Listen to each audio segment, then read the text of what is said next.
Hai guys, selamat datang di Jujus Pandis Channel. Nah, kalian jangan lupa untuk subscribe ya.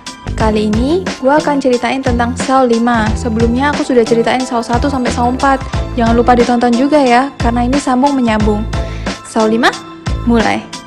Di awal film, ditunjukkan orang yang dipaksa memainkan permainan lagi. Orang yang telah melakukan suatu perbuatan pembunuhan sedang diuji. Bila tidak mau mati, maka dia harus melukai tangannya. Lelaki itu sebenarnya sudah melakukannya, tapi alat itu tak mau berhenti, hingga akhirnya lelaki itu pun meninggal. Skin beralih ke agen SRAM yang terkunci di ruangan tempat Jigsaw John meninggal dan ada mayat Jigsaw John yang ada di sana. Mayat itu diambil oleh Hoffman. Di tempat itu, agen SRAM menemukan sebuah jalan tersembunyi dan pemutar kaset di hadapannya yang mengatakan mau tempat ini menjadi tempat berlindung atau menjadi tempat kematiannya. Agen SRAM mengacukan hal itu dan tetap berjalan yang akhirnya ia dipingsankan. Saat terbangun, kepala agen SRAM telah berada di sebuah kotak kaca dan ada air yang mengisi kotak itu, hingga kotak itu pun penuh. Tetapi dengan kepintarannya, agen SRAM berhasil menyelamatkan dirinya. Dia membuat jalan bernapas lain dengan melukai lehernya. Sesudahnya, polisi menemukan tempat itu dengan Hoffman yang selamat. Dan Hoffman tidak menyangka bahwa SRAM masih hidup. Setelah kejadian itu, Hoffman diangkat menjadi detektif. Tetapi di kantor barunya ada kartu ucapan bertuliskan, "Aku tahu siapa kamu." Merasa yang menaruh itu adalah agen SRAM yang memang sudah sadar, Hoffman pun pergi menemuinya. Saat mendatangi SRAM memang seakan curiga pada Hoffman yang berhasil selamat. Sedikit cekcok, Hoffman hanya memberikannya. Setelahnya, atasan SRAM mengatakan bahwa SRAM dikeluarkan dari kasus Jigsaw karena merasa SRAM akan membahayakan dirinya dan temannya yang lain. Lalu Skin pun beralih ke Jill, mantan Jigsaw, yang mendapat peninggalan Jigsaw berupa video Jigsaw dan sebuah kotak yang nanti Jill akan tahu itu apa. Di sisi lain, ada permainan yang dimulai. 5 orang lehernya sedang dirantai yang masing-masing terhubung pada alat tajam. Lalu terdengar suara Jigsaw mengatakan, "Kalian semua itu saling berhubungan satu dengan yang lain. Kalian semua sebenarnya memiliki keuntungan yang bahkan sebagian besar dari kalian memiliki keuntungan sejak lahir. Tapi karena moral jelek kalian menggunakan keuntungan itu tanpa memikirkan yang lain, hanya untuk kalian sendiri. Untuk membebaskan kalian, ada kunci di hadapan kalian yang bila salah satu dari kalian telah maju untuk mengambilnya, maka akan ada waktu yang langsung berjalan, yaitu selama 60 detik.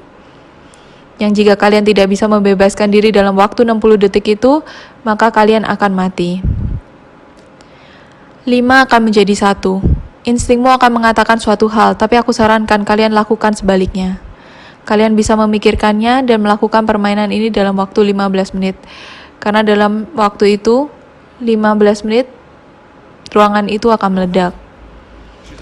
Mereka bercakap-cakap sebentar dan diketahui bahwa orang berambut pirang berpekerjaan sebagai pemadam kebakaran. Tetapi tentu saja ada laki-laki yang kebingungan dan marah mau mengambil kunci. Jadi waktu 60 detik pun dimulai. Masing-masing bergantian mengambil kunci, tetapi hanya 4 orang saja yang bisa. Perempuan berambut pirang tidak sempat, maka ia pun meninggal. Salah satu perempuan berkulit putih mengambil kunci untuk berjaga-jaga. Mereka pun masuk ke ruangan lain tanpa menutup pintu ruangan sebelumnya. Mereka bercakap-cakap lagi, diketahui perempuan berkulit hitam bekerja di bagian tata kota, perempuan berkulit putih adalah seorang developer, laki-laki yang berambut adalah seorang pengangguran, dan laki-laki botak adalah seorang jurnalis. Saat ruangan sebelumnya mau meledak, barulah mereka menutup pintu dan langsung video menyala mengatakan, dalam waktu 60 detik, bom di ruangan itu akan meledak. Ada 4 tempat, tapi hanya akan ada 3 kunci yang ada di tabung-tabung di atas mereka. Siapa yang akan tinggal? Lelaki botak yang adalah sang jurnalis memukul lelaki pengangguran dan mulai memecahkan tabung-tabung itu. Kedua perempuan mendapatkan masing-masing 1 kunci, dan kunci terakhir mau diambil lelaki pengangguran itu, tetapi sang jurnalis menginjak tangan lelaki itu. Tidak disangka, perempuan kulit hitam memukul sang jurnalis hingga terjatuh dan masuk ke ruangan mereka masing-masing. Sang jurnalis tertinggal, hingga ia pun meninggal. Kembali ke SRAM yang mencurigai Hoffman. SRAM mencari informasi dan diketahui bahwa adik detektif Hoffman meninggal karena dibunuh mantan pacarnya. Dan mantan pacarnya itu telah menjadi korban Jigsaw. Nah, di awal film tadi, lelaki yang melakukan permainan itu adalah mantan pacar adik Hoffman. Dan sebenarnya Jigsaw tidak membunuhnya, tetapi Hoffman lah yang melakukannya dengan membuatnya tampak seperti korban Jigsaw. Agen SRAM yang mengetahui hal itu tambah mencurigai Hoffman. Ia yakin Hoffman telah bertemu Jigsaw John, dan ternyata hal itu benar. Hoffman yang setelah meniru Jigsaw dibingsankan oleh Jigsaw John. Jigsaw John tidak senang dia mengambil kredit dari hal yang tak pernah dilakukannya. Apalagi sebenarnya mantan pacar adik Hoffman telah memenangkan permainan itu, tetapi tetap meninggal. Jigsaw John berkata, semua orang harus mendapat kesempatan. Lalu Jigsaw John menekan pelatuk shotgun yang ada di hadapan Hoffman. Hoffman ketakutan, tapi tidak terjadi apa-apa. Jigsaw John bertanya, kamu mau kesempatan? Lalu Jigsaw John melepaskan ikatan Hoffman berkata, kamu bisa membantu aku atau memilih menangkap aku sekarang. Tapi kamu juga akan ditangkap. Pikirkanlah, dengan membantu aku, kamu dapat memberikan keadilan bagi pelaku-pelaku kriminal yang tidak mendapatkan hukuman yang sesuai. Sejak itulah Hoffman membantu Jigsaw John, yang ternyata dari Saw 1 Hoffman telah membantu Jigsaw John. Hoffman menyuplai Jigsaw John data-data kepolisian, data-data tentang detektif yang menjadi korban Jigsaw di Saw sebelumnya. Agen SRAM mendatangi tempat-tempat korban Jigsaw, dan saat di tempat kejadiannya, SRAM menyadari bahwa tidak seharusnya ada yang tetap hidup. Seharusnya dia juga mati dan Hoffman akan menjadi satu-satunya yang selamat dan menjadi pahlawan. Di sisi lain, tinggal 3 orang tersisa masuk ke sebuah ruangan lagi. Mereka bercakap lagi. Dan diketahui lelaki pengangguran itu tanpa sengaja membuat banyak orang kehilangan nyawa. Yang lalu ditanya, kenapa kamu tidak dipenjara? Dijawab, karena tidak ada yang tahu. Kedua perempuan itu juga menyatakan kejelekan mereka. Si perempuan kulit hitam yang bekerja di tata kota sering menerima sogokan. Dan si perempuan kulit putih sang developer untuk melakukan pembangunan tentu harus ada yang ia gusur. Permainan kali ini, mereka harus membuka pintu sebelumnya. Dengan cara menyambungkan kabel-kabel ke bak mandi berisi air, sehingga mereka akan tersetrum. Bagaimanakah caranya? Lelaki pengangguran itu tak mengerti. Yang lalu, perempuan kulit hitam menjelaskan bahwa harus ada yang naik ke bak mandi, dan mereka akan menyambungkan semua kabel padanya. Sesudahnya, perempuan kulit hitam memaksa lelaki pengangguran itu untuk naik. Tetapi ternyata perempuan developer itu menusuk perempuan kulit hitam dan berkata, aku tak percaya padanya. Lalu berdua, mereka mengangkat wanita itu dan menyambungkan kabel pada wanita kulit hitam hingga tersetrum. Dan pintu pun terbuka. Hoffman yang mengamati permainan itu telah mengambil telepon SRAM dan menelepon atasan SRAM, yang saat ditelepon kembali tidak diangkat. Takut SRAM melakukan sesuatu yang buruk, maka atasan SRAM melacak ponsel SRAM. Lalu Hoffman pergi ke suatu tempat dengan diikuti SRAM. Atasan SRAM juga pergi ke tempat yang telah terlacak. Kembali ke permainan, kedua orang yang tersisa itu masuk ke sebuah ruangan di mana di tengah-tengah ruangan ada tabung besar panjang yang di dalamnya ada tabung kecil, dan ada 5 lubang. Melihat itu perempuan developer langsung mengerti, pintu akan terbuka bila tabung kecil itu penuh. Lelaki pengangguran itu tak mengerti lagi, bertanya, penuh oleh apa? Perempuan developer berkata, harus penuh dengan darah kita. Lelaki pengangguran itu bertanya, kenapa tidak kita ambil saja air dari sebelah? Dijawab, tidak bisa, karena tabung itu benar-benar tertutup. Ditanya lagi, kenapa ada 5 lubang? Dan saat itulah perempuan developer itu sadar, sambil melihat kunci yang dibawanya dari ruangan pertama. Seharusnya mereka bekerja sama.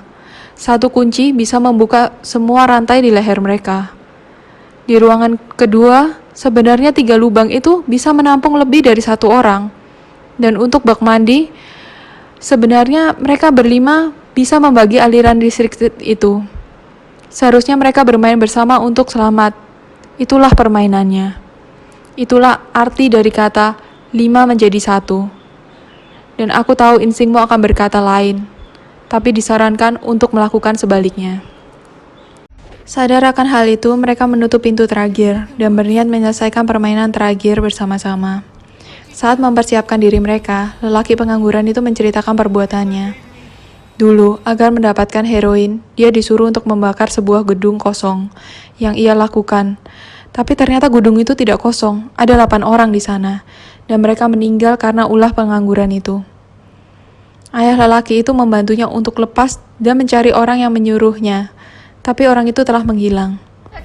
Saat itu juga, perempuan developer itu juga sadar. Kejadian itulah penghubung mereka. Lelaki itu membakar. Perusahaan developernya lah yang membutuhkan tempat itu dan menyarankan ide itu. Wanita tata kota yang telah memberikan izin pada perusahaan developer. Pemadam kebakaran yang memang sengaja tidak datang-datang. Dan jurnalis yang mengetahui yang sebenarnya tapi turut menutupinya. Mereka semua bersama-sama menutupi kejadian itu. Mengetahui hal itu, mereka agak bertengkar sebentar. Tapi setelahnya, tetap pada rencana awal untuk bersama-sama menyelesaikan permainan itu. Mereka memasukkan tangan mereka dan berhasil memenuhi tabung itu. Mereka selamat, dengan keadaan tangan telah terluka parah. Di sisi lain, Stram telah mengikuti Hoffman hingga sampai ke sebuah tempat. Stram menemukan seperti peti kaca besar dan juga menemukan pemutar kaset.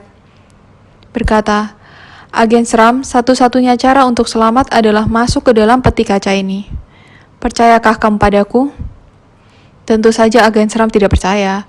Ia menunggu hingga Hoffman masuk dan menodong pistol di belakangnya. Tapi Hoffman tentu saja tahu. Mereka bergulat dan Stram berhasil memasukkan Hoffman ke dalam peti kaca itu yang ditutup olehnya. Tapi tidak hanya peti kaca tertutup, tapi pintu tempat masuk tadi juga tertutup. Stram kebingungan. Ia mencoba segala cara. Hoffman lalu menunjuk pada pemutar kaset yang diambil dan putar oleh Stram. Mengatakan, bila kamu tidak masuk, maka sekarang kamu akan mati, Stram, dan bahkan tubuhmu tak akan ditemukan. Sekarang sudahkah kamu belajar mempercayaiku? Lalu ruangan itu bergerak. Peti itu seakan masuk ke dalam lantai dan ruangan malah semakin menyempit. Stram berteriak-teriak, berkata, "Aku tahu siapa kamu, bajingan." Ruangan itu semakin menyempit hingga hilang. Agen Stram pun meninggal. Atasan Stram ternyata menemukan tempat pengintaian kamera ke permainan dan menemukan wanita dan lelaki yang selamat dari permainan tadi. Lalu atasan Stram mencoba menelepon ponsel Stram yang ditemukan di sana. Seluruh bukti telah menunjuk pada Stram sebagai penerus Jigsaw, sehingga Stram pun menjadi tersangka.